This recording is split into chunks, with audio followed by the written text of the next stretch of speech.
বলিহারি আমার শ্বশুর মশাইকে। বাবা কি দারুণ, সমস্ত সম্পত্তি কি যে দেখে ভুলে গেলে। অবশ্য কিসে যে উনি ভুলিয়েছেন তা তো আর অজানা নয়। হ্যাঁ, ওই ওই দুঃখের কাঁদুনি গান দিয়েই ভুলিয়েছেন। আর এই সব কিছু কিন্তু এই সম্পত্তি আদায়ের জন্য সহানাদি।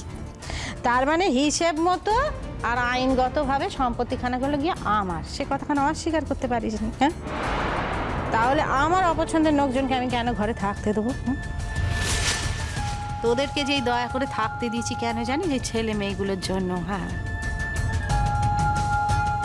ছেলে মেয়েগুলোকে ভিটে ছাড়া করবো নি বলেই আমার চাঁদ বাবা, আমার সাজিমা, আমার অত্তি বাবা, আমার জিয়া রানী, এরা দাদু ভাইয়ের ভিটেখানা ভোগ করবে না, সেই জন্যই তোদের হেতা থাকতে দিয়েছি। নইলে আমার কি দায় পড়েছে বল দেখিনি? হ্যাঁ, সারা দিনরা যে পরিমাণ অপমান আমাকে করিস, সেই অপমান সহ্য করে তোদেরকে হেতা কেন থাকতে দেবো? লা ওপল, আমি একটা কথা কিছুতেই বুঝতে পারছি না।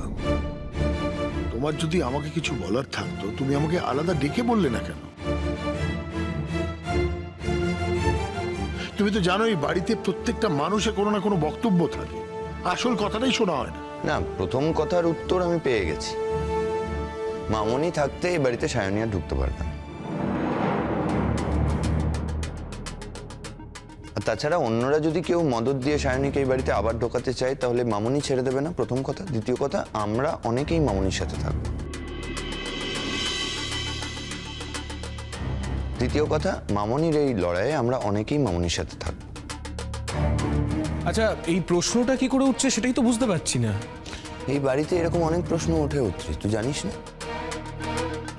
আর দ্বিতীয় কথা হচ্ছে, এই বাড়িতে যেহেতু আমরা সবাই আছি, তাই আমি চাই মামনির একটা ইচ্ছে পূরণ করতে।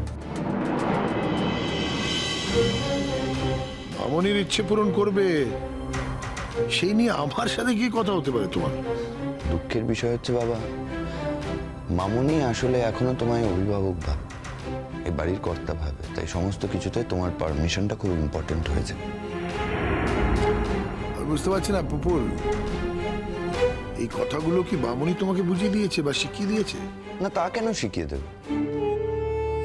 আমার মনে হলো বলা দরকার তাই বলছি। আর তাছাড়া আমি জানি যে এটা মামনির ইচ্ছে, এবং শুধু মামনির নয়, কঙ্কাবতীরও ইচ্ছে যে এই বাড়িতে দুর্গাপুজো হোক।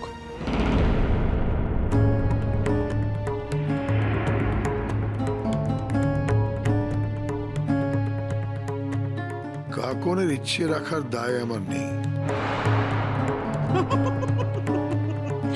মনে হচ্ছে আমার ইচ্ছে রাখার কত দায় তোর বাপের আছে।